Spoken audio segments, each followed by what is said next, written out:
Hi అండి. ఆయన how you? Fine. Fine. అంటే ఎలా మొదలెట్టాలో అర్థం కావట్లేదు. నా ఎక్స్‌పీరియన్స్ చెప్తా. హ్మ్. సినిమా అయిపోయిన తర్వాత థియేటర్ నుంచి బయటకొస్తుంటే ఇద్దరు మాట్లాడుకుంటున్నారు. ఆ! ఒకడంటాడు ఇతను 'శైలేష్' యాక్టర్ కాకపోయినా, డైరెక్టర్ కాకపోయినా సైకో అయిపోయేవాడేమో అన్నాడు. ఎందుకు అనిపించిందో పాపం వాడికది. దాన్ని ఎలా తీసుకుంటారు? కాంప్లిమెంటరీగా తీసుకుంటారా? సినిమా వర్క్ అయింది కాబట్టి ఆ మాట అన్నాడంటే కాంప్లిమెంట్ గానే తీసుకుంటా. బట్ ఖచ్చితంగా సైకో అయితే అయ్యేవాడిని కాదులే. అంటే జనరల్‌గా మీ బిహేవియర్ అంటే ఆ! కామ్‌గా ఉంటారా? లేదంటే ఇంతే అగ్రెసివ్‌గా ఉంటారా? అగ్రెసివ్ ఏం లేదన్న. అంటే హ్మ్. జనరల్లీ చాలా చాలా చిల్‌గానే ఉంటా. అంటే చాలా వెరీ అంటే జనాలు బయట నేను తెలిసిన వాళ్ళకి చాలా మందికి హ్మ్. నేను చాలా ఫన్నీ గై. హ్మ్. నేనెక్కడున్నా 10 మందిని నవ్వించడానికి ప్రయత్నం చేస్తా ఉండే మనిషిననే అంటే హ్మ్. సమయం, సందర్భం లేకుండా జోకులేస్తే ఒక ఓవర్ ఎంతూసియాస్టిక్ పుల్కాగా ఉంటాడు కదా గ్రూప్‌లో అది నేనే. అవునా? బట్ సినిమాల్లోనొచ్చినప్పుడు kind of stories I'm picking up or ending up like that. Hmm. అందుకే ఈ సినిమా అయిపోయిన తర్వాత మంచి కామెడీ సినిమా ఒకటి చేయాలని ఫిక్స్ అయ్యా. అవునా? మంచి ఇది ఒక మంచి రామ్ కామ్ ఏమన్నా ఒకటి తీసుకొని ఇదేదో చేద్దామని. గ్రేట్ చేంజ్ ఓవర్‌లా ఉంది. అవును. హ్మ్. నాకు గూడా చాలా ఈ రక్తం, హ్మ్. ఈ క్రైమ్ ఇవన్నీ హ్మ్. చూసి ఒక హ్మ్. చిన్న చేంజ్ ఓవర్ కింద ఒక చాలా ఫీల్ గుడ్ రామ్ హ్మ్. కామ్ ఫిల్మ్ ఏమైనా చేద్దామని ఉంది. హ్మ్. ఈ సినిమాలు హిట్ అవుతుంటే ఓ రకంగా ఆనందంగా ఉంటుంది. కానీ మనసులో ఎక్కడో ఇదే స్టాంప్ ఏసేస్తారేమో నా మీద. హ్మ్. క్రైమ్ క్రైమే తీస్తాడేమో, హ్మ్. ఇన్వెస్టిగేషన్ థ్రిల్లర్‌లా తీస్తాడేమో అన్న స్టాంప్ పడిపోతుందన్న భయం ఉంటుంది అంటే లోపల. ఇజాబెట్ ఆల్రెడీ ఆ స్టాంప్ ఏసారుగా నా మీద. హ్మ్. అంటే హ్మ్. చేసిందంతా క్రైమ్ కొద్దిగా సీరియస్ ఫిల్మ్సే కాబట్టి ఈ టైంకి ఆ స్టాంప్ ఉంది నా మీద. దేర్ ఇస్ నో హ్మ్. Doubt about it. హ్మ్. అది అది ఇప్పుడు ఇంకో సినిమా చేస్తే బ్రేక్ చేయాలి. హ్మ్. అది ఇంకో పరీక్షే నాకు. హ్మ్. బట్ అది పాస్ అవుతానన్న నమ్మకం అయితే ఉంది. హ్మ్.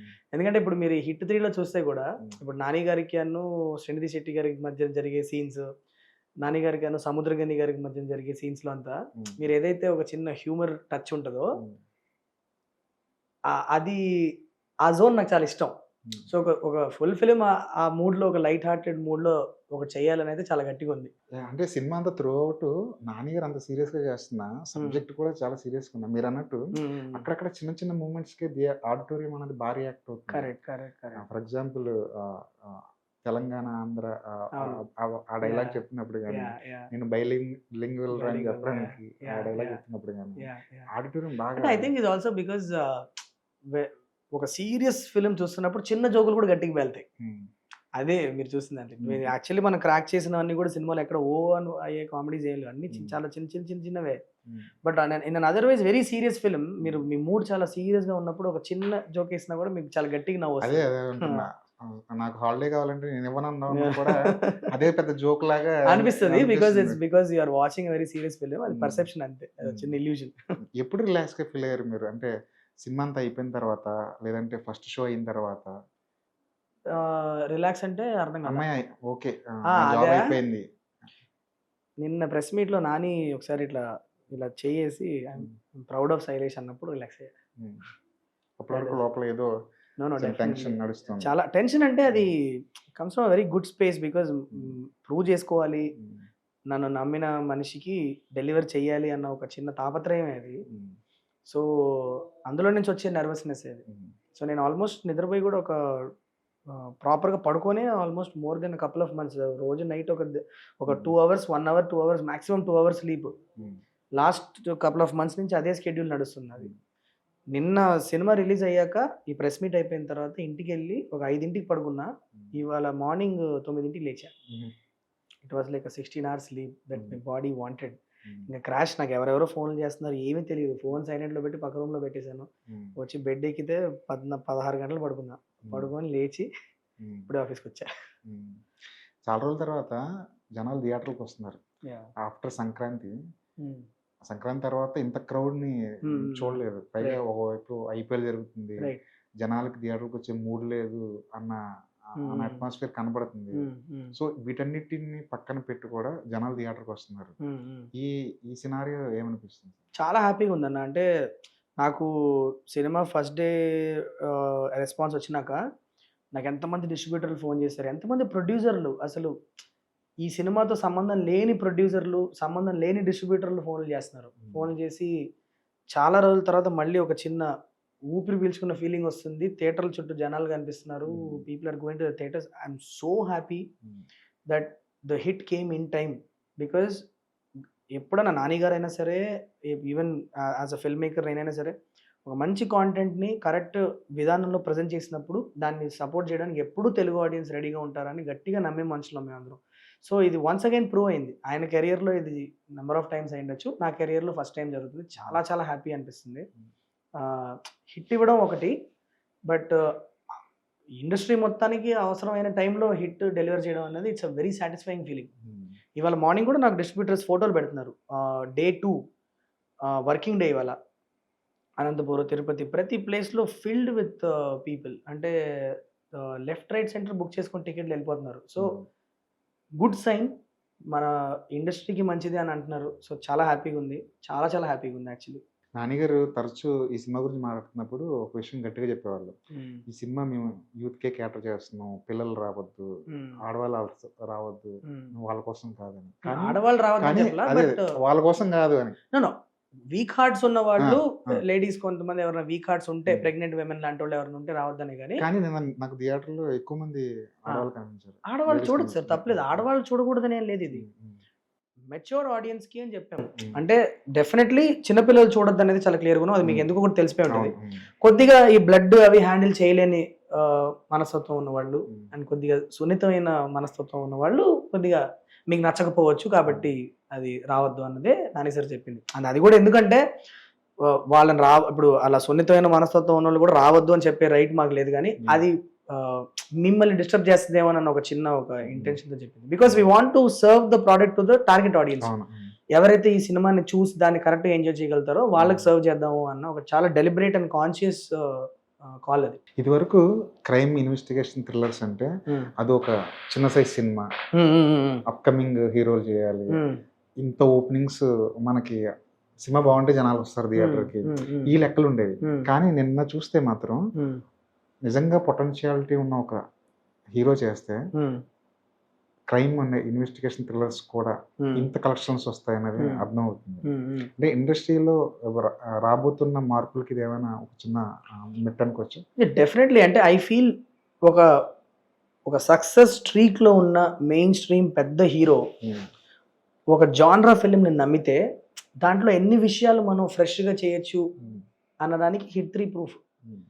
ఇప్పుడు నాని సార్ లాంటి ఒక హీరో వచ్చి ఈ సబ్జెక్ట్ని నమ్మినందువల్లే నేను క్రైమ్ని కాశ్మీర్లో ప్లేస్ చేయగలిగాను, క్రైమ్ రాజస్థాన్లో ప్లేస్ చేయగలిగా, బీహార్ వెళ్ళాము, అరుణాచల్ ప్రదేశ్ వెళ్ళాము, నలుమూలలా తిరిగి ఒక స్కేల్ అనేది మేము ఈ మూవీ లోపల తీసుకురాగలగడానికి కాస్టింగ్ వైస్ అవ్వచ్చు, ఆ సెట్లు అవ్వచ్చు, అన్నీ కూడా ఒక బిగ్గర్ స్కేల్లో మౌంట్ చేయడానికి రీజన్ ఏంటి? Because somebody who's as big as Nani had come and believed in this project. So genre ఫిలిమ్స్ని కరెక్ట్గా ప్యాకేజ్ చేసి ఆ టార్గెట్ ఆడియన్స్కి కనుక మనం ప్రొవైడ్ చేయగలిగితే you can go places with genre films is what has been proved with hit 3. So నాకు ఆ విషయంలో నాని సార్కి నిజంగా థ్యాంక్స్ చెప్పుకోవాలి. ఎందుకంటే ఇలాంటి ఒక స్కేల్ ఉన్న థ్రిల్లర్ని అంత పెద్ద స్టార్ నమ్మి చేయకపోతే మనం ఎప్పుడు చేయలేము. మీరు చెప్పారు కదా థ్రిల్లర్ సినిమాలు అంటే అప్కమింగ్ హీరోలు ఎందుకంటే ఇది ఒక టార్గెట్ సెలెక్టెడ్ ఆడియన్స్ ఎంజాయ్ చేసే ఒక జానరా అన్నది అయితే అందరికి తెలిసిందే. కానీ దాన్ని మెయిన్ స్ట్రీమ్ ఆడియన్స్కి సర్వ్ చేసి వాళ్ళు ఎంజాయ్ చేసేలాగా చేయాలంటే దాంట్లో కొన్ని విషయాలు జరగాలి. అవి జరగడానికి lot of resources have to go in. ఆ రిసోర్సెస్ ఎప్పుడు వస్తాయి? When you have somebody who's as big as Nani believing in that project జరుగుతాయి. సో ఆయన నమ్మారు కాబట్టి హిట్ ఈ స్కేల్లో నేను ప్రజెంట్ చేయగలిగాను. యాక్షన్ అవ్వచ్చు, ఆ లాస్ట్ 30-40 minutesలో మీరు చూసే యాక్షన్ ఏదైతే అందరూ మాట్లాడుకుంటున్నారో it was designed by a guy called Lee Whitaker who's from Hollywood. ఇప్పుడు ఆయన్ని ఇక్కడ తీసుకొచ్చి మేము ఆయనతో ప్రీవిజ్ ఇప్పుడు ఆయన ఆ ఫుల్ ఎపిసోడ్ మీద చేసిన షూట్ అప్రాక్సిమేట్లీ 21 days, దానికి 15 రోజులు మేము దానికి రిహర్స్ చేసి దాన్ని వేరే కెమెరాతో షూట్ చేసి దాని మీద ఒక బీజిఎం వేసుకొని ఇవన్నీ చేయగలిగేంత రిసోర్సెస్ మాకు ఎందుకు దొరికిందంటే because somebody as big as Nani. Trial shoot చేశారు, మొత్తం కంప్లీట్లీ షూట్ చేసాం. అంటే ట్రయల్ షూట్ అంటే not with lights and all that, but ఆ కెమెరా మూమెంట్ కావాల్సిన ఎక్విప్మెంట్ అన్ని తెచ్చుకొని ఒకసారి మొత్తం కంప్లీట్లీ షూట్ చేసి as a piece how is it working అనే ఒక కంప్లీట్ అవగాహనతో లోపలికి వెళ్ళి షూట్ చేసిన ఒక ఎపిసోడ్ అది. సో సినిమాటోగ్రఫీ అవ్వచ్చు ఆర్ యాక్షన్ డిజైనింగ్ అవ్వచ్చు, everything was so meticulously planned for that 30-35 minutes. So అవన్నీ అండ్ ఆల్సో మీరు చూస్తే మీకు ఫస్ట్ హాఫ్లో మీరు ఎక్కడెక్కడికో వెళ్ళొద్ది కదా. మీకు ఒక క్రైమ్ జర్మినేట్ అయినాక మనకి అసలు ఈ కథ ఏంటి, రకరకాల మనుషులు ఎక్కడెక్కడి నుంచో ఒకటే రకంగా మర్డర్ చేయడం ఏంటి అన్నదే కదా మన ఇంట్రీగ్. అవును. మరి ఇప్పుడు పంజాగుట్టలో, అమీర్పేటలో అండ్ మనకి కుకట్పల్లిలో జరిగిందని చెప్పేయచ్చు అదే కాదని. బట్ దాంట్లో how do I bring the scale in to it is when you make the crime go national wide and when the investigator ఇక్కడి నుంచి వాడు డిఫరెంట్ ప్లేసెస్కి వెళ్ళి ఆయన పడే తపన ఆ క్రైమ్ సాల్వ్ చేయాలని చూపించాలంటే ఆ స్కేల్ ఉండాలి అని. సో అది జరిగిందంటే డెఫినెట్లీ బికాజ్ సంబడి అవును. నాని లాంటి స్టార్ నమ్మారు కాబట్టి. సో ఐ థింక్ డెఫినెట్లీ పెద్ద పెద్ద హీరోలు అందరూ కూడా జాన్రా ఫిలిమ్స్ని నమ్మి ఖచ్చితంగా ఇలాంటి జాన్రా ఫిలిమ్స్ మీద చేస్తే అవి కూడా అద్భుతమైన స్కేల్లో ప్రజెంట్ చేయొచ్చు అని డెఫినెట్లీ చూపించిన సినిమా హిట్ 3 అని నేను అంటే అనుకుంటున్నాను. మీరు చేసిన తెలివైన పని ఏంటంటే కథ అంతా ఇన్వెస్టిగేషన్ వైపు వెళ్లకుండా ఇన్వెస్టిగేషన్ కి ఎంత కావాలో అంత పార్ట్ దానికి ఇచ్చేసి సెకండ్ హాఫ్ పూర్తిగా ఒక కమర్షియల్ ఎలిమెంట్స్ లోకి వెళ్ళిపోయి దాన్ని ఫుల్ఫిల్ చేశారు. అంతేగా? Correct sir. అది కేవలం నాని వల్ల. నాని వల్ల అని కాదు, కథ అది. బట్ ఇప్పుడు దాన్ని ఫుల్ గ్లోరీలో నేను ప్రజెంట్ చేయగలిగింది బికాస్ ఆఫ్ నాని సార్ వల్ల అని చెప్తా. బికాజ్ రాసినప్పుడే చాలా క్లియర్గా మనం హిట్ యూనివర్స్ని మనం నెక్స్ట్ లెవెల్కి తీసుకెళ్ళాలి అన్నది కేస్ 1 అయిన తర్వాత కేస్ 2లో దాన్ని మేము ఎంత లెవెల్కి తీసుకెళ్ళగలుగుతామో అంత లెవెల్ తీసుకెళ్ళాం. కేస్ 2 తర్వాత కేస్ 3కి మేము దాన్ని ఇంకా ఏ లెవెల్కి తీసుకెళ్ళాలో ఆ లెవెల్ తీసుకెళ్ళాం. Case 4 will be something more surprising than this. But what I'm saying is దాంట్లో నాకు ఫస్ట్ హాఫ్ అంతా కూడా నేను లోపల తీసుకొచ్చి కూర్చోబెట్టి ఇమీడియట్గా నేను కమర్షియల్ సినిమా చూపించినా కూడా చాలా జారింగ్గా ఉంటుంది. So start of as a nice investigative thriller. మీకు హిట్ సినిమా హిట్ 1 హిట్ 2 చూసి మీకు నచ్చి కనుక మీరు థియేటర్కి వచ్చి ఉంటే ఖచ్చితంగా మీరు హిట్ 3 ఫస్ట్ హాఫ్ చాలా బాగా అదే మోడ్లోనే మీరు ఎంజాయ్ చేస్తే వెళ్తారు. But second half becomes a survival thriller. Survival thriller has more scope for heroic moments. ఎందుకంటే ఒక మనిషి నించోని అందరినీ కాపాడే ఒక సెటప్లోకి తీసుకెళ్ళాం కాబట్టి మీరు చెప్పే కమర్షియల్ ఎలిమెంట్స్ ఏవైతే ఉన్నాయో అవన్నీ కథ లోపలికి వచ్చే ఆస్కారం ఉన్న ఒక సెకండ్ హాఫ్గా తయారైంది. దాన్ని అద్భుతమైన యాక్షన్తో కలిపినప్పుడు you have an amazing cinematic experience. అంటే మీకు లాస్ట్ 35-40 మినిట్స్ జనాలు అరిచి నేను సుదర్శన్లో చూసాను, మార్నింగ్ ప్రసాద్లో చూసాను 8 o'clock షో, అండ్ మధ్యాహ్నం 11 o'clock మార్నింగ్ షోకి నేను సుదర్శన్కి వెళ్ళాను. జస్ట్ వెనక నుంచి ఎవరికి తెలియకుండా వెనక నుంచి చూసుకొని సైలెంట్గా వచ్చాను. బట్ నేను రియాక్షన్ చూస్తున్నా లాస్ట్ హాఫ్ అన్ అవర్ అరిచే అరుపులకి they're losing their throat. I can see one guy, hear one guy. ఆడ అరిచి ఆడ గొంతు పోయింది towards end.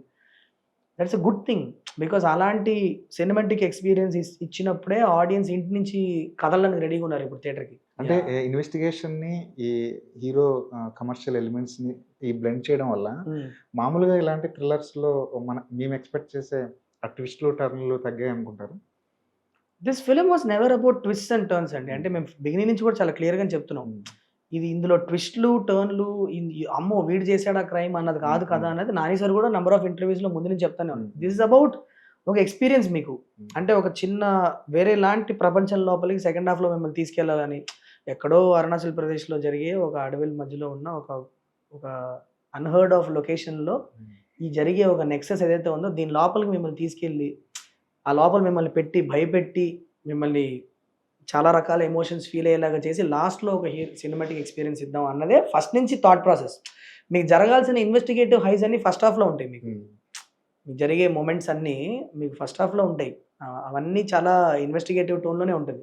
Slowly gear shift అవుతుంది. సెకండ్ హాఫ్కి వచ్చేటప్పుడు ఈ గేర్ షిఫ్ట్ అయ్యి జానరా షిఫ్ట్ అయ్యి అది ఒక సర్వైవల్ థ్రిల్లర్ లాగా తయారు చేస్తుంది. అది very consciously done thing. Second half మొత్తం ఆ స్క్విడ్ గేమ్కి ఒక రిప్లికా అంటే మీరు ఏం చెప్తారు? Squid games is a genre sir. Actually మీరు నిజంగా చెప్పాలంటే స్క్విడ్ గేమ్స్ అంటే జానరా మీకు ఫైట్ క్లబ్తోనే స్టార్ట్ అయింది. టైలర్ డర్డన్ అన్న ఒక చిన్న క్యారెక్టర్తోనే వాడు ఒక బాక్సింగ్ క్లబ్ స్టార్ట్ చేసిన దాంట్లోనే మనకి it started off back when I was in my 10th standard గ్రేడ్లో స్టార్ట్ అయిన ఒక జానరా అది సర్వైవల్ థ్రిల్లర్స్ అన్నది. సో ఆ జానరాకి చెందిన సినిమా అంటే డెఫినెట్లీ ఆ జానరాకి చెందిన సినిమానే అంట. స్క్విడ్ గేమ్స్కి మీరు రెప్లికా అంటే ఖచ్చితంగా స్క్విడ్ గేమ్స్ రెప్లికా కాదని అంటాను నేను. Because I can very detailly discuss the plot of Squid Games here, but there is no point because Squid Games setup is completely different from Hit 3 setup what we have, and also all the beats that happen inside that palace is very different from what Squid Games is about. But definitely genre is the same. I do agree with that. They all fall into the same genre. ఇప్పుడు ఇది ఎలా ఉందంటే మరి ఇంకా love story example తీసుకోలేం కానీ cancer survivals మీద ఒక cinema తీసాం అనుకోండి, ప్రతి క్యాన్సర్ సర్వైవింగ్ గీతాంజలి గారు ఎవ్రీ ఫిలిం సేమ్ ఆ రెప్లికా అంటే కాదంట. But do they all fall into the same category? Yes, they do fall into the same category. That's what I want. Survival thrillers ఇవన్నీ. మరి అలా అనుకుంటే మీరు extraction తో కూడా పోల్చొచ్చు నా ఫిలిం ని. Is it similar to extraction? Yes, it is similar to extraction. But is it extraction? It's not extraction. It's all genres అంతే. హిట్ 2 చేస్తున్నప్పుడు అర్జున్ సర్కార్ క్యారెక్టర్ నానినే చేయాలని క్లారిటీ ఎప్పుడు వచ్చింది మీకు? చివరిలో వచ్చిందా? లేదు, యాక్చువల్లీ మేము హిట్ 2 చేస్తున్నప్పుడు, టు బి వెరీ ఆనెస్ట్, ఆ టైంకి ఇంత బ్రీఫ్ ఐడియా అంతా లేదు.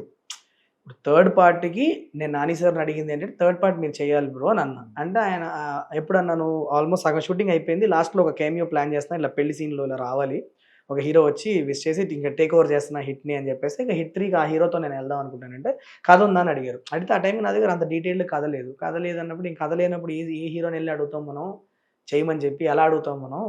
It will be a favour for us. సరే పని చేద్దాం, నేను చేసేస్తాను, నీ ప్రస్తుతానికైతే నేను చేసేస్తా, బట్ నువ్వు కథ రెడీ అవ్వకపోతే మరి నీకు చూసుకో అంటే, ఆ రిస్క్ అంటే నేను ఐ వాజ్ సో హ్యాపీ. ఆ బ్రిడ్జ్ అప్పుడు వచ్చినప్పుడు దాటుదాంలే, బట్ ప్రస్తుతానికైతే నాని సార్ లోపలికి వస్తారు కాబట్టి లోపల లాగేద్దాం అని చెప్పి చేసిన ఒక చిన్న చిలిప్ అనేది. కార్తీక్ గారిని కూడా అలాగే లాగారు లేదంటే ప్రాపర్ కథ? లేదు, for Karthi sir I did have an idea, discussed it at an idea level. And since Karthi sir is also from a direction background, ఆయన కూడా అసిస్టెంట్ డైరెక్టర్గా వర్క్ చేశారు కాబట్టి ఆయనకు ఒక నాలెడ్జ్ ఉంది కథ ఐడియేషన్ లెవెల్లో ఉన్నప్పుడు ఎలా ఉంటుంది, అక్కడి నుంచి ముందుకు ఎలా వెళ్తుందని. సో బేసికలీ ఆ లెవెల్లో we have come on to one common ground. But how that story will unfold, అది ఆయన ఎలా చేస్తారు అని అన్నది it will all unfold in the next few months.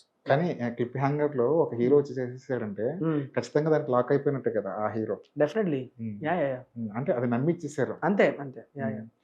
ఇప్పుడు ఈ వెబ్ సిరీస్లు ఈ వరల్డ్ సినిమా దగ్గరకు వచ్చేసిన తర్వాత ఈ వైలెన్స్ అన్నది చూసే విధానంలో తీసే విధానంలో ఏమైనా తేడా వచ్చిందంటారా? డెఫినెట్లీ. అంటే ఎక్కడో తెలియని లెవెల్ ఆఫ్ డీసెన్సిటైజేషన్ అయితే అయిపోయింది. అంటే ఇప్పుడు ఇంతకు ముందు మీరు సింపుల్ స్టాబింగ్స్, సింపుల్ స్లాషింగ్స్ తోనే ఒక చిన్న అబ్బో అనే జనాలు ఇవాళ ఒక గోర్ లేకపోతే they are not feeling that it is happening. అంటే ఒక లెవెల్ ఆఫ్ డీసెన్సిటైజేషన్ అనేది ఆల్రెడీ అయిపోయింది. We're also struggling as film makers, because నీకు ఒక వావ్ ఫ్యాక్టర్ ఇవ్వాలంటే, ఒక వైలెన్స్లో ఒక వావ్ ఫ్యాక్టర్ ఇవ్వాలంటే మీటర్ పెరిగిపోయింది ఇప్పుడు. So definitely exposure to world cinema is one of the biggest reasons for it. Because మీరు కొరియన్ సినిమాలు చూస్తున్నారు, కొన్ని you know other films you're seeing to that level of violence చూసినాక మనకు ఒక ఫిలింలో ఒక జెన్యున్గా ఒక ప్లేస్లో ఒక వైలెంట్ ఎపిసోడ్ అన్ఫోల్డ్ అయితే నాకు ఒక ఎమోషనల్ సాటిస్ఫాక్షన్ వస్తుంది అన్నప్పుడు అక్కడ చాలా వైలెంట్ వెళ్ళాల్సి వస్తుంది. అవును, but unfortunately that is the truth. Hero 100 మందిని కొట్టినా సరిపోవట్లేదు స్క్రీన్, ఏదో చేయాలి ఇంకా. అంటే అది డైరెక్ట్ గా 100 మంది 200 మంది అని కాదు, కానీ జరిగే ఫైట్ లో beats they are expecting something crazy out of it. So అంటే 1-on-1 ఫైట్ కూడా చాలా వైలెంట్ గా తీయచ్చు, 100 మందిని కొట్టాల్సిన అవసరం. ఒకరితో ఫైట్ చేసినా కూడా చాలా చాలా ఇంట్రీజింగ్ గా తీయచ్చు. బట్ ఐఎమ్ జస్ట్ సేయింగ్ ఆ జరిగే ఈవెంట్స్ లోనే ఏదో some kind of extremely violent ఇమేజరీని ఎక్స్పెక్ట్ చేస్తున్నారు to give that impact. Marco Animal చూసారా ఈ రెండు సినిమాలు? I watch all the films. Marco చూసాను, యానిమల్ చూసాను. మార్కో లాంటి సినిమా చూసినప్పుడు ఏమనిపించింది? Marco when I watched it in the theater, it was very violent for me. Yeah, I felt so much violence. That's what I felt, and I was like, "Vammo anpichindi naaku when I watched it." There are certain things that I myself felt very shocked looking at the imagery. Definitely very shocking film it was. ఇప్పుడు director గా మనకు wow factor ఇవ్వాలి audience కి అని design చేస్తుంటారు action scenes. అప్పుడప్పుడు over the board వెళ్ళాల్సి వస్తుంది, తప్పదు కథకి తగ్గట్టుగా. కానీ సెన్సార్ని ఒప్పించడం కొంచెం కష్టం అవుతాము. ఇప్పుడు ఏమైనా ఈజీ అయిపోయిందా సెన్సార్? అలానే లేదు sir, censor has always been one. నాకు సెన్సార్ సెన్సిబిలిటీస్ ఏంటో అర్థం అవుతుంది, ఎందుకంటే I come from a research background and I served on a lot of ethics committees. అంటే నేను ఎలాంటి రీసెర్చ్ చేయొచ్చు, ఎలాంటి రీసెర్చ్ చేయకూడదు అని అప్రూవ్ చేసే కమిటీస్లో నేను వన్ ఆఫ్ ద మెంబర్స్ లాగా కూడా పనిచేస్తున్నాను ఇంతకుముందు.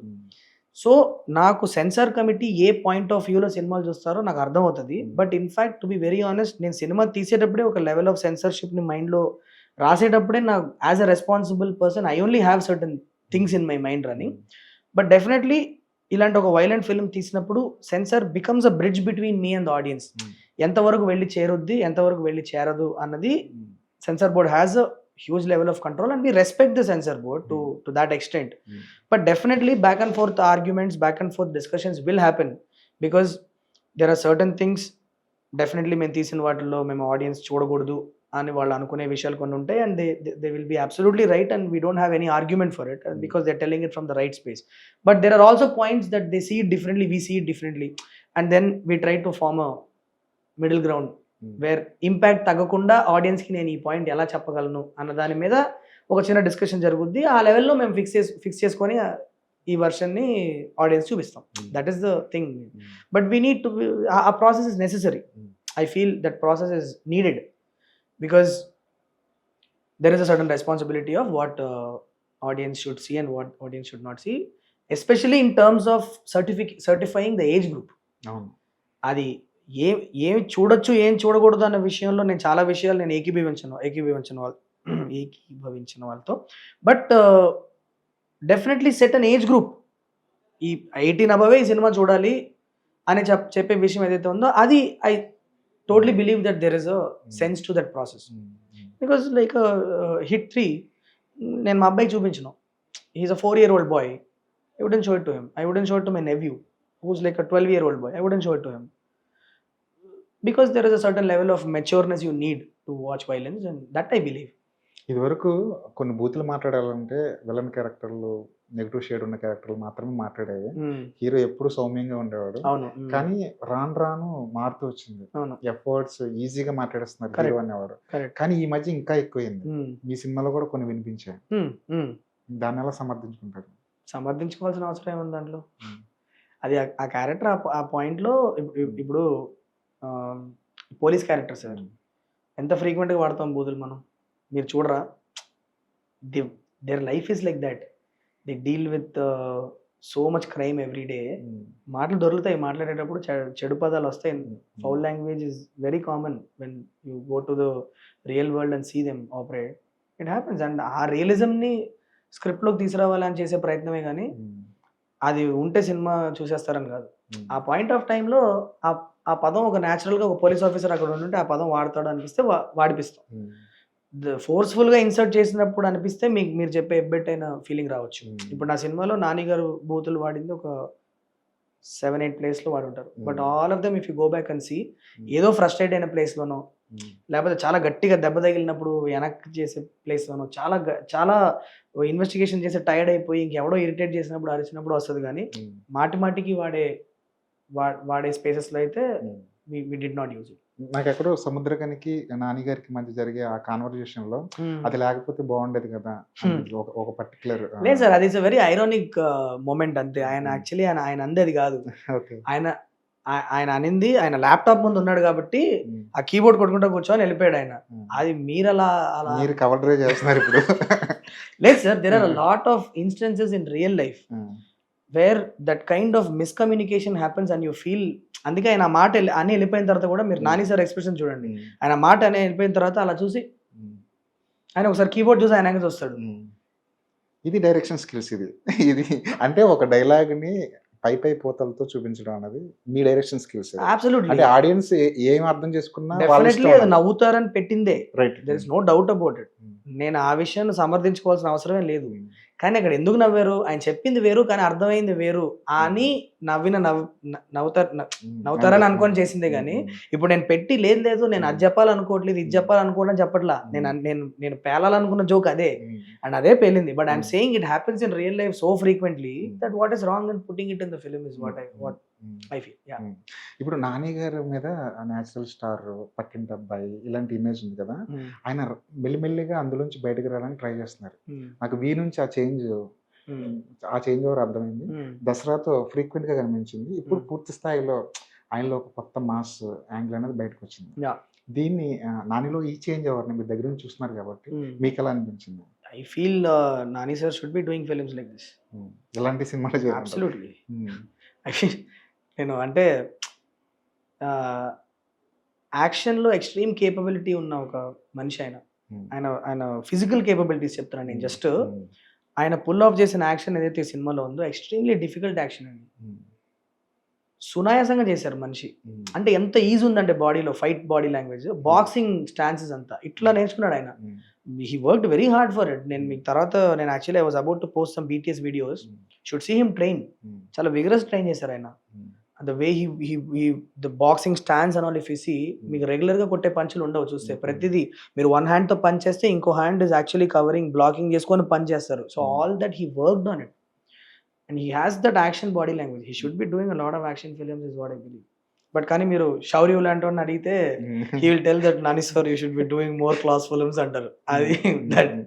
అది ఎవరెవరి ఒపీనియన్. కానీ ఆయన నాకు తెలిసి he's looking at his career in a very different way. మనందరం ఆయన ఏంటంటే మన నాని ఏ సినిమాలు అదే మొన్న ఒక ఇంటర్వ్యూలో చెప్పారు, నేను ఏ సినిమాలు చేశానో చూసి నేను దీన్ని సూట్ అవుతాను మీరు అనుకుంటున్నారు, but I want to do films that I feel that will surprise the audience with every single outing, and he will do it. I know, like the mad passion that Nani sir has for films. ఆయన cinema మీద ఉన్న పిచ్చి, ఆయనకి ఆడియన్స్ని entertain చేయాలి అని ఉన్న ఒక తపన ఏదైతే ఉందో, ఆయన హిట్రీ కాదు, నాకు డెఫినెట్లీ ప్యారడైస్తో ఇంకేదో చాలా పెద్ద మ్యాటరే ప్లాన్ చేశారు. అది వచ్చినప్పుడు మీరు ఇంకా అంటే అక్కడక్కడ మాటల్లో శ్రీకాంత్తో నాని సార్తో మాట్లాడినప్పుడు తెలిసిన విషయమే. కానీ ఏదో వాళ్ళు you will be shocked looking at Nani sir in that film. And దాని తర్వాత చేసే ఏదైనా సరే మీరు షాక్ అవుతూనే ఉంటారు. ఆయన నైజం అది. షూటింగ్ లో ఎక్కడ చిన్న దెబ్బ తగిలిందంటే నాని గారికి? ఓ దట్ వాజ్ ఒకటి కాదు అమ్మో. నేను యాక్చువల్లీ నేను నాని సార్ వాళ్ళ ఫ్యామిలీకి కూడా సారీ చెప్పాను. దెబ్బలు ఏ సినిమాలో తగిలిండవు నాకు తెలిసి నాని సార్. కానీ జుట్టు కాలిపోయింది అండి ఫుల్. ఇక్కడ ఒక ఆ లాఠీ చార్జ్ లో యూనిఫామ్ ఆర్పుతారు కదా, ఫస్ట్ టేక్ చేసినప్పుడు ఏమైందంటే ఎక్కువ పెట్టాం ఫైర్. దాన్ని ఆయన ఆ గుడ్డతో ఇలా అనేటప్పటికి అందులోంచి ఒక ఫైర్ మొక్క వచ్చి ఆయన హెయిర్ తగిలింది, ఇక్కడ అంటుకుపోయింది ఇటంతా సైడ్. ఇమీడియట్ గా మాస్టర్ పైకి వెళ్ళిపోయి తప్ప ఆర్పేశారు. వెళ్ళాము చూస్తే ఇటు సైడ్ ఇట్లా కొద్దిగా చిన్నగా కాలిపోయి వైట్గా అయిపోయింది మొత్తం హెయిర్ అంతా. దాన్ని ఒక 1 hour సెట్ చేసుకొని ఇమీడియట్ గా టేక్ వచ్చారు. నేను యాక్చువల్లీ కాలినప్పుడే ఇంకా అవుట్ సినిమా, అంటే మనకి ఆ రోజు సినిమా షూటింగ్ ఉండదు అనుకున్నాను. వచ్చారు మళ్ళీ వచ్చి నో లెట్స్ షూట్ అని చెప్పి ఇమీడియట్లీ వచ్చి షాట్లోకి వెళ్ళారు. Such a bad day it was. అదే లాఠీ చార్జ్ ఉన్నాయి. ఆయన వచ్చారు షూట్ చేద్దాం అన్నారు. నెక్స్ట్ షాటే ఒకని ఇలా కొట్టేసి ఆయన ఇలా వెనక్కి తిరగాలి. వెనక్కి తిరిగేటప్పుడు కెమెరా ఇట్లా వచ్చింది, దాని హుడ్ ముందు ఇట్లా ఉంటుంది కదా ప్లేట్, వెనక్కి తిరిగారు. ఇలా టాప్ అని ఇక్కడ తగిలి చీలిపోయింది మొత్తం. ఇలా ఒక చిన్న థర్డ్ ఐ లాగా ఓపెన్ అయిపోయింది. దడ బ్లడ్. ఇంకో 4-5 షాట్లు ఉన్నాయి చేయాల్సింది. స్నోఫాల్ చూపిస్తుంది ఫోర్కాస్ట్లో. వదిలేస్తే మనకు మళ్ళీ వెదర్ మ్యాచ్ అవ్వదు. చాలా డైసీ సిచ్యువేషన్లోకి వెళ్ళిపోయాం. ఆయన సింపుల్గా ఎన్ని షాట్లు ఉన్నాయి, ఇంకొక 5-6 షాట్లు ఉన్నాయి నాకు. సరే ఓకే ఇమీడియట్ ప్లాన్ చేయండి చేసేస్తా. అదేంటి విఎఫ్ఎక్స్లో తీసేద్దాం దాన్ని. ఇమీడియట్గా ఆయన వెళ్ళి ఐస్ పెట్టేసుకొని బ్లడ్ ఆపేశారు. ఫస్ట్ బ్లడ్ ఆపేసిన తర్వాత దాని మీద చిన్నగా మేకప్ చేసేసుకొని హీ ఫినిష్ దట్ 5 shots. ఆ రోజు సాయంత్రం శ్రీనగర్, మేము పెహల్గామ్లో ఉన్నాము. పెహల్గామ్ నుంచి శ్రీనగర్కి 3 గంటలు, ఆల్మోస్ట్ 2.5 hours కార్ వెళ్ళారు. నైట్ ఫ్లైట్ ఎక్కి ఢిల్లీకి వెళ్ళి చిన్న సర్జరీ చేయించుకొని దాని మీద, ఎందుకంటే మళ్ళీ మచ్చ ఫామ్ అయిపోద్దని సర్జరీ చేయించుకొని అనస్థీషియాలో మళ్ళీ పొద్దున్నే 4 అక్కడి నుంచి ఢిల్లీ నుంచి ఫ్లైట్ తీసుకొని శ్రీనగర్లో దిగి, and from Srinagar he took a car again and came back to my set at 8:30 in the morning and he did చల్లో. Imagine, like I was blown away by looking at his dedication for what he is as an actor. I was blown away. అదొకటి. ఇక్కడ హైదరాబాద్లో సెట్లో ఒక rope cutting scene ఒకటి ఉంటుంది. ఒక rope 5 పాయల కింద ఉంటే ఒకటొకటి కట్ చేసే సీన్ ఉంటుంది కదా, అందులో చాలా షార్ప్ నైఫ్ వాడుతున్నాం. ఎందుకంటే ఇంత లావు రోప్ని సింగిల్ స్ట్రోక్లో కట్ చేయాలంటే అది రేజర్ షార్ప్ సోడ్. అది మేము ముందు దాన్ని వాడినప్పుడు దాని మీద టేప్ వేసేస్తున్నాము, చాలా సేఫ్గా ఉంటున్నాము. షార్ట్లో మాత్రం ఆ టేప్ ఓపెన్ చేసి ఆర్టిస్ట్ కూడా చెప్తున్నాం చాలా జాగ్రత్తగా హ్యాండిల్ చేయండి, తగిలినా కూడా కోసుకుపోద్దని. సార్ వచ్చారు, అది ఇలా తీశారు, అలా తీసి ఇలా అన్నారు. ఇలా అని నెక్స్ట్ ఆ సీన్లో ఏంటంటే నెక్స్ట్ వాడికి ఇవ్వాలి కత్తి వెళ్ళి. ఆ నెక్స్ట్ వాడికి కత్తి ఇచ్చేటప్పుడు ఆ చిన్నగా అలా అన్నారు, స్లిప్ అయిపోయింది, చెయ్యి ఇట్లా కోసిపోయి ఐ కుడ్ సీ ఆయన తంబు దగ్గర కట్ అయింది, రైట్ హ్యాండ్ తంబు చూస్తే ఇట్లా ఓపెన్లో వైట్గా కనిపిస్తుంది లోపల, అంత డీప్ కట్ అయింది అది. ఇంకా నాకు ఆ రోజు ఇంకా okay fine done with the shoot అనుకో వేరే షాట్లు తీసుకున్నా. ఈయన ఏజీకి వెళ్ళిపోయి ఇమీడియట్గా స్టిచ్చెస్ వేసుకొని అనస్థీషియాలో, ఆ స్టిచ్చెస్ మీద ట్రాన్స్పరెంట్ బ్యాండేజ్ వేసుకొని, అంటే కనపడకుండా. యాక్చువల్గా స్టిచ్చెస్ వేస్తే మీకు వైట్గా వేసేస్తారు మొత్తం, చిన్న ట్రాన్స్పరెంట్ బ్యాండేజ్ ఒకటి వేసుకొని 45 minutesలో he was back in the shot. అసలు ఏం మనిషా మీరు, ఇంకేమన్నా ఏంది బ్రో మీరు అంటే, లేదు డూ ఇట్. జస్ట్ ఆ కత్తి పట్టుకుని యాక్షన్ సీక్వెన్సెస్ చేసేటప్పుడు మాత్రం ఒక 2 days మనం కేర్ఫుల్గా ఉన్నాం, ఎందుకంటే కుట్లు ఊడిపోతాయని. ఊడిపోయింది కూడా ఒకసారి. He had to like like one of the action sequences when he held the knife and did something again చీలింది చిన్నగా. He never cares for all that. Shot అంటే దాని మీద ఉంటాడు. Extremely I was so inspired by him when he did all that. సినిమా is everything for him. ఆ energy it will translate into people who are working with him also. నానిని ప్రొడ్యూసర్గా ఒప్పించడం కష్టమా, హీరోగా ఒప్పించడం కష్టమా? ఆయన యాక్చువల్లీ కథ వినడం ఎప్పుడు ప్రొడ్యూసర్గాను వినరు, హీరోగాను వినరు. ఆయన ఆడియన్స్ లాగా వింటాడు. And it's very difficult to ఆయన, ఎందుకంటే కథని సినిమా థియేటర్లో కూర్చొని ఒక ఆడియన్స్ ఎలా చూస్తాడో అలానే వింటారు. ఇప్పటిదాకా నేను దగ్గర ఒక 8-9 కథలు చెప్పుకుంటాను నాని సార్, నరేషన్స్ చెప్తున్నా, డిఫరెంట్ మేము సరదాగా కూడా చెప్పుకుంటూ ఉంటాం కథలు అప్పుడప్పుడు. But every time I see an innocent audience sitting in the hall and watching థియేటర్లో కూర్చొని చూసేవాడికి ఎలాంటి ఎక్స్ప్రెషన్స్ వస్తాయి, ఎలాంటి రియాక్షన్స్ వస్తాయి, ఎలాంటి క్వశ్చన్స్ వస్తాయో అవన్నీ ఆయన సినిమా యాక్ట్ చేసిన ఆయన అంతే చూస్తారు. నేను ప్రొడక్షన్ చేసిన ఫస్ట్ హిట్ 1 హిట్ 2 కూడా అలానే, సరదాగా చెప్పుకున్న కథలకు కూడా అట్లానే రియాక్ట్ అవుతారు. So never sees it like a producer or a hero. Saindhav తర్వాత ఏమైనా డైలమాలో పడ్డారు నాని గారు?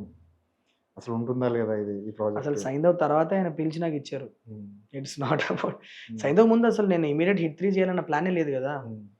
సైంధవ్ రిజల్ట్ కొద్దిగా నేను అనుకున్నట్లు రాకపోవడం, నేను ఫెయిల్ అవ్వడం ఇవన్నీ జరిగింది. దాని తర్వాత ఆయన పిలిచి కూర్చోబెట్టి ఒక 1/2 అవర్ 45 మినిట్స్ నాతో మాట్లాడి నన్ను కొద్దిగా బూస్టప్ ఇచ్చి, దాని తర్వాత నేను వెళ్ళిపోయి ఆయన చెప్పిన కొన్ని విషయాలన్నీ నేను చాలా చాలా సీరియస్గా తీసుకొని స్టార్ట్ వర్కింగ్ ఆన్ సంథింగ్. దాని తర్వాత నేను ఆయన హిట్ 3 కథ చెప్పడానికి కలిసాను. So hit 3 was not on cards before sign. In fact నేను ఆయన నాతో అంటారు, నువ్వు వేరే పాత్రలో వెళ్ళిపోయి ఉంటే మేబీ అసలు హిట్ 3 ఇప్పుడు అయ్యేది కూడా కాదేమో.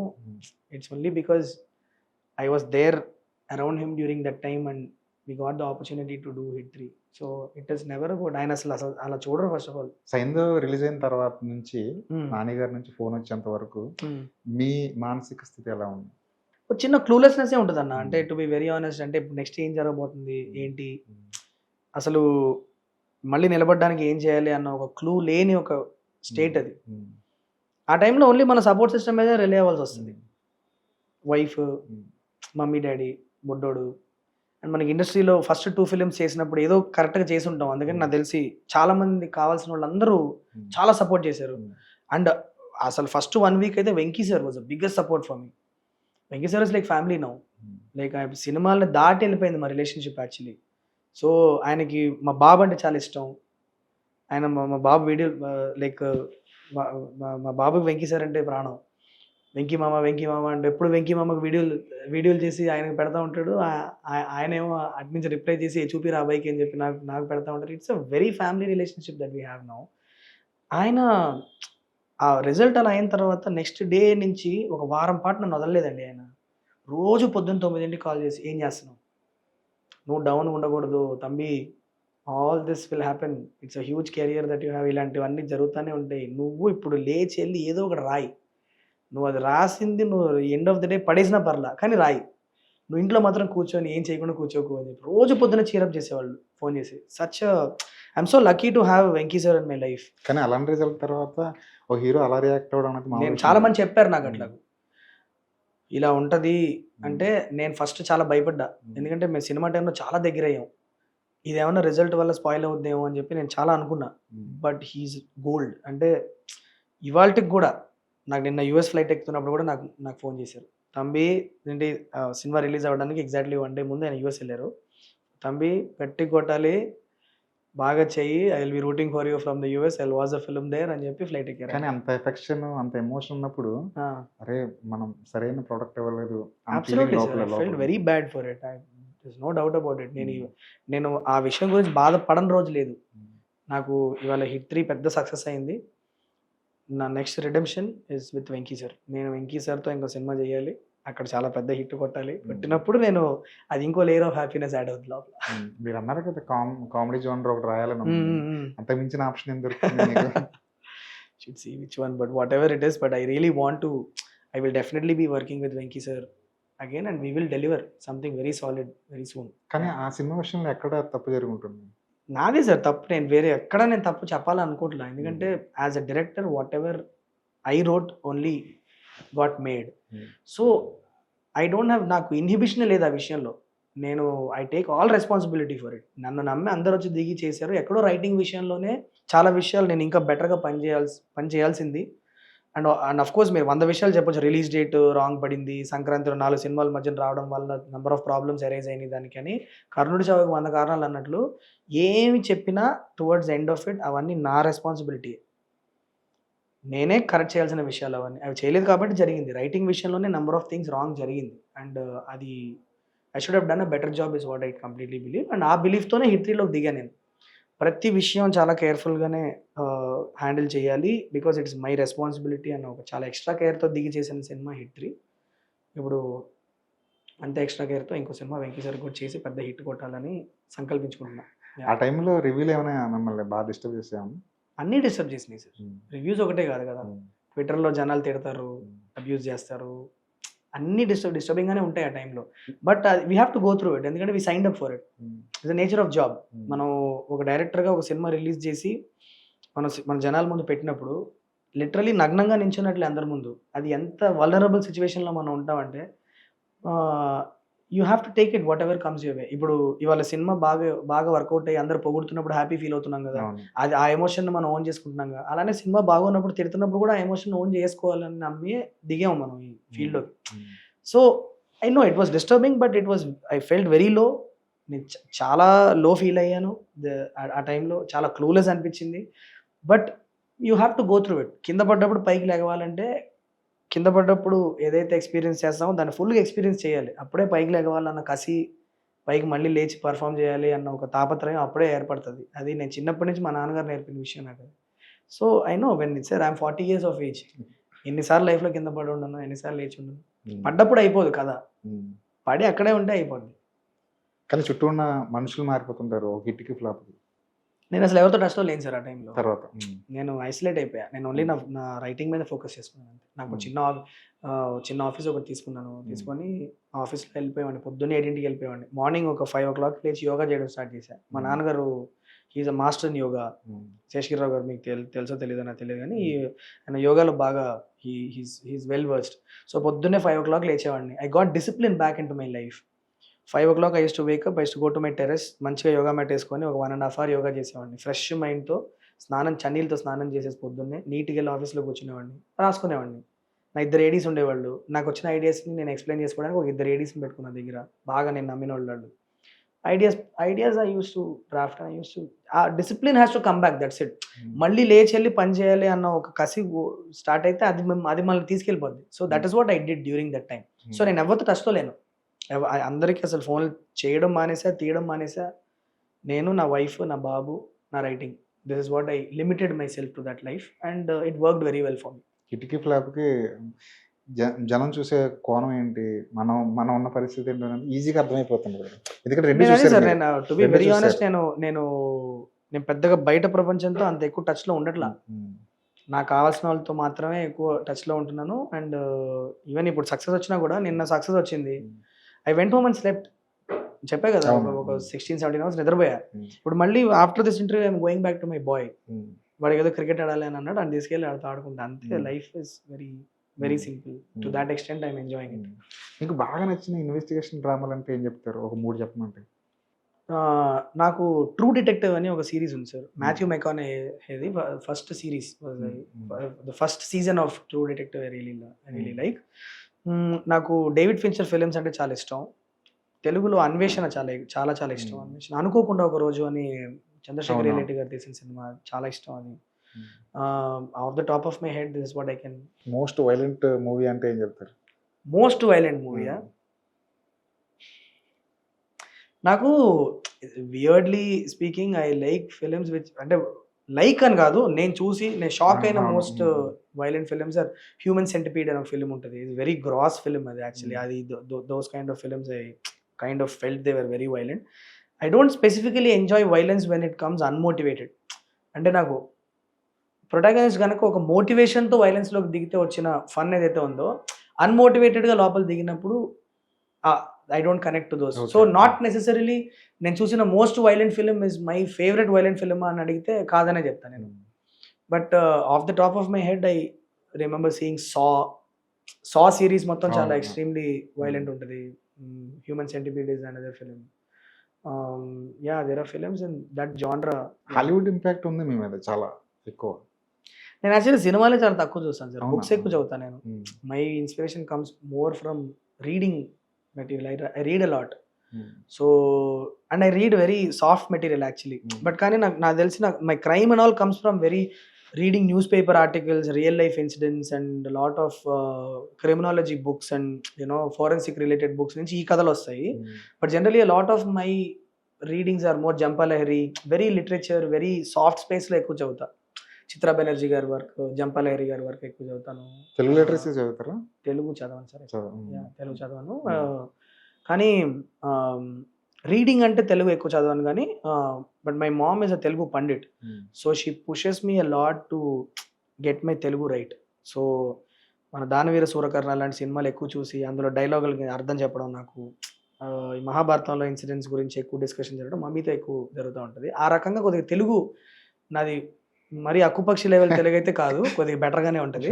కానీ ఎక్కడో కొద్దిగా బయట ఒక 10 years ఉండడం వల్ల ఆ థింకింగ్ లాంగ్వేజ్ అనేది కొద్దిగా ఇంగ్లీష్ వైపుకి వెళ్ళింది. బట్ యా, హాలీవుడ్ ఇంపాక్ట్ అంటే అంత లేదు కానీ ఉంది ఎక్కడో. కానీ డెఫినెట్లీ నాకు కమల్ హాసన్ సార్ సినిమాలు ఇంపాక్ట్ ఎక్కువ ఉంటుంది. అలాగే Kamal Haasan sir's movies are something that I grew up on.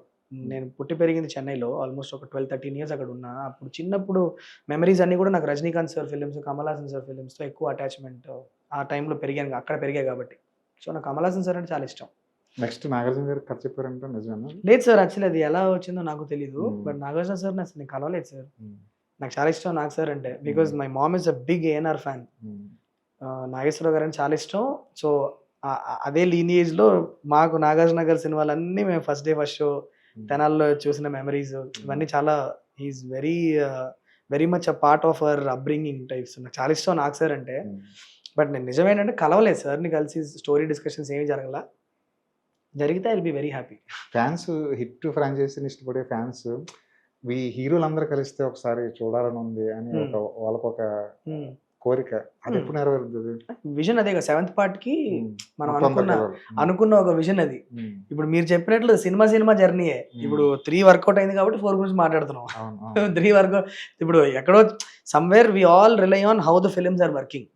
So the vision is there to club all these people into huge case in the seventh case is the vision that I have. But ఇప్పుడు అది ఎంతవరకు వెళ్ళి చేరుతుంది అని అంతా it all depends on how I perform in the next films, అంతేగా. విశ్వక్ను కూడా తీసుకొస్తే బాగుండేది అని నాకు ఐడియా లేదా? Idea initially we were pitching around ideas and all that. But కానీ నాకు ఆర్గానిక్ గా ఒక హీరో లోపలికి వస్తే ఒక రీజన్ ఉంటే బాగుంటుంది అనిపించింది. అది ఎంత క్రాక్ చేయడానికి ట్రై చేసినా కూడా ఆ స్పెసిఫిక్ మూమెంట్ లో నాకు ఇంకో హీరో రావడానికి, ఇంకో హీరో ఎంట్రీకి కావాల్సిన రీజన్ క్రియేట్ చేయలేకపోయా. And I also somewhere feel that Vikram Rudraraju అనే క్యారెక్టర్ ఒక ఎనిగ్మా లాగా ఉంది ప్రస్తుతానికి. I think it is good to have that blanket on that. ఆ ఎనిగ్మా బ్లాంకెట్ అనేది మనం అట్లా ఆ క్యారెక్టర్ మీద పెట్టి అది రిటర్న్ వచ్చినప్పుడు ఫుల్ ఫోర్స్ తో వస్తే బాగుంటుంది అన్నది నా ఫ్యాన్స్ కూడా అలా వెయిట్ చేస్తున్నారు, ఎప్పుడు వస్తాడు. మంచి విషయమే కదా. They are all hoping that the character will come back, which is the great thing. వచ్చినప్పుడు ఫుల్ ఫోర్స్ తో తెద్దాం is the thought process that went in. But also having said that ఇప్పుడు నేను విశ్వక్ను కూడా ఇదే కథలో తెచ్చేస్తే the full satisfaction of having all the heroes in 1 frame would be in over in 3. What high will I create in 7? That's also one thing, no? So keeping all that in mind, we thought that it is good to have one cameo in this, and then we'll see where it goes. Immediate గా next project ఏంటి? అసలు ఏం అనుకోలేదు sir. అంటే ఇప్పుడు ప్రస్తుతానికైతే అంటే to be very honest, నేను హిట్ 3 చేసిన రోజులు కూడా నేను నెక్స్ట్ ఏం చేయాలన్న ప్లానింగ్ గురించి కూడా ఆలోచించాలి. My whole and soul focus was only hit 3. I wanted to deliver to Nani sir, and I'm very happy that I could. Next ఏం చేయాలి అన్నది అసలు నాకు క్లూ కూడా లేదు. నేను చెప్పినట్టు సిడ్నీ వెళ్ళిపోతున్నా ఇంకొక 25-30 daysలో. I want go back to Sydney. అక్కడ ఒక ఫ్యూ మంత్స్ ఆఫ్ స్టే అక్కడ ఉంటూ నేను కథ రాసుకుంటూ నన్ను బాగా వచ్చి పట్టేసుకున్న కథ ఏదైతే ఉందో దాని మీద వెళ్తా. బట్ డెఫినెట్లీ హిట్ 4 రైటింగ్ అయితే స్టార్ట్ చేస్తున్నా immediately. That idea will simultaneously go forward. And అది కాకుండా ఒక మంచి రామ్-కామ్ రాద్దామని ఒక చిన్న కామెడీ స్పేస్లో అస్సలు స్ట్రెస్ లేనే లేకుండా రక్తాలు బుల్లెట్లు ఇవన్నీ కాకుండా చక్కగా బిగినింగ్ నుంచి ఎండ్ వరకు నవ్వుకుంటా ఉండే ఒక లవ్ స్టోరీ ఒకటి రాద్దామని చాలా ఆశగా ఉంది. బట్ అది నేను చేయగలుగుతానో చేయలేను. సార్ మంచి లవ్ స్టోరీ చేయొచ్చు కదా అని.